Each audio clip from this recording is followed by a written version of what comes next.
Hello, so this video is going to help to give you a little introduction into the Getting Buggy with It lab. So the whole idea of the Getting Buggy with It lab is to find a way to be able to go and collect data so that you can go and plot and develop a best fit line related to position or distance and time, and how that changes over the course of using a buggy. So it's a battery powered buggy, but the first thing you're going to want to do is go over into your Google Drive or click on your expectation link and go under handouts and find the big Getting Buggy with It lab. So in order to learn a little bit more about this, I'm going to first start by showing a little video, and then I'll tell you how that worksheet can help to support this learning. So, as part of the Getting Buggy with It lab, you're going to be using a buggy, and the buggy moves along the ground. Your goal is to look at the relationship between the buggy's position and how far it's moved in the certain amount of time that is traveled or that has gone by, and look at the relationship, graph it, and then develop an equation to represent the data you've been able to collect. So there are a couple ways you can go about doing this. Now, first off, when we're talking about this idea of movement and distance, you want to have a starting location.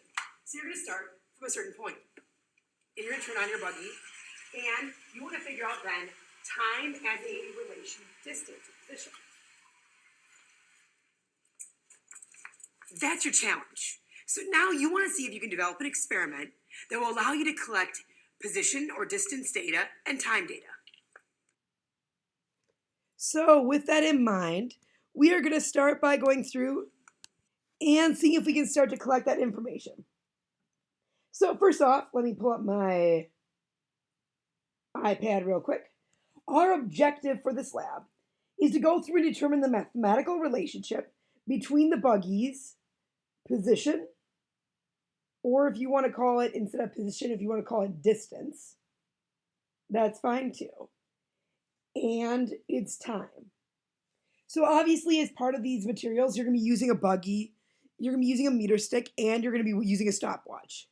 So you're going to go through, and what I'd like you to do is explain your procedure, explain your steps, really specifically of how you're going to collect the data. And we'll go into a little bit more detail about that as we go along. Now what we want to do is we want to look at what is the independent variable, what is the dependent variable, and how is that going to be collected. So in order to help with that, I have some videos to explain how different experimental strategies can determine what is your independent variable and what is your dependent variable.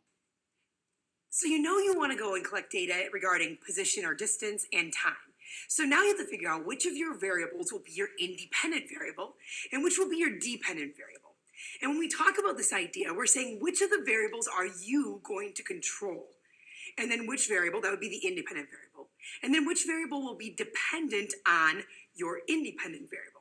So one way of doing this would be looking at controlling the distance. So if this is my starting position, and I take my meter stick, and I measure out 1 meter, and then I measure out another meter, and then I measure out another meter, I'm controlling my distance or my position. So what I want to figure out then is how long does it take for my buggy to get to 1 meter? How long does it take to get to 2 meters?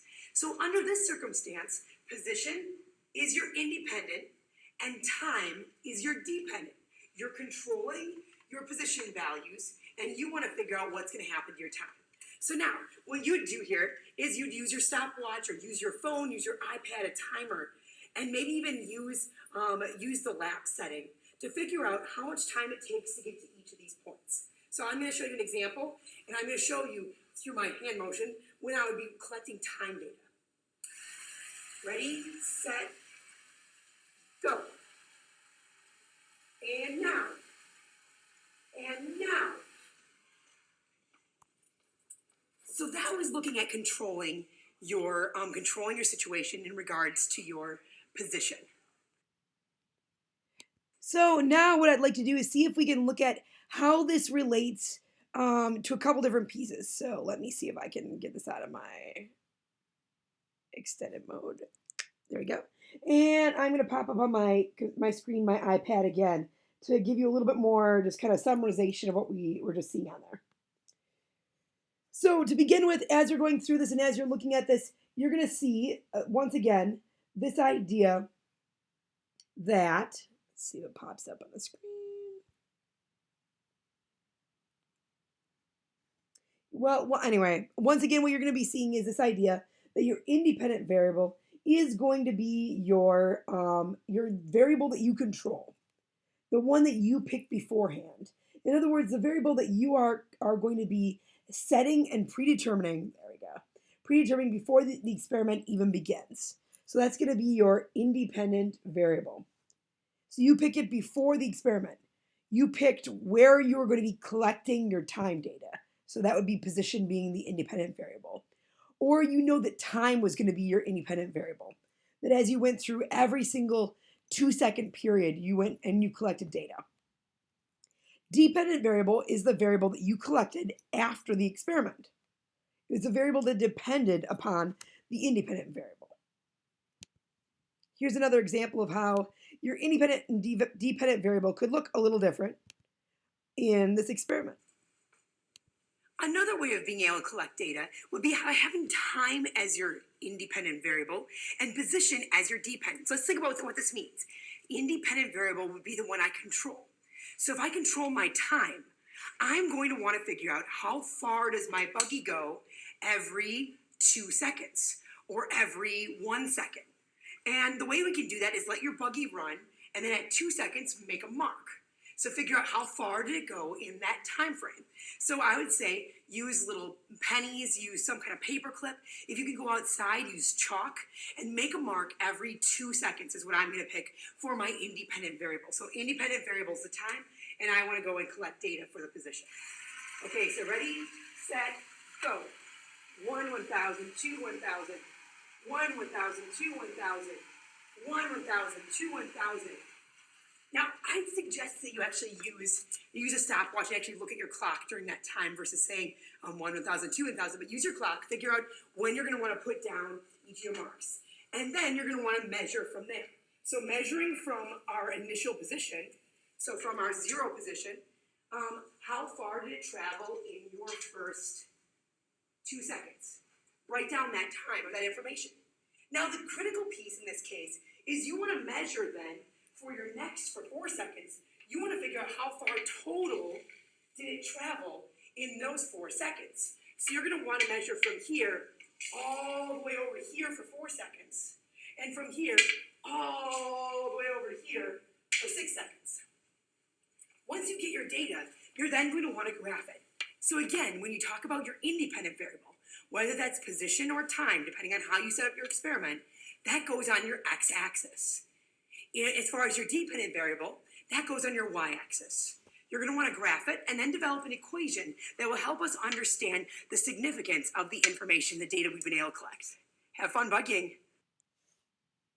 So let me go and show you a little bit more about how this connects to your actual data and what this is going to look like within your data table.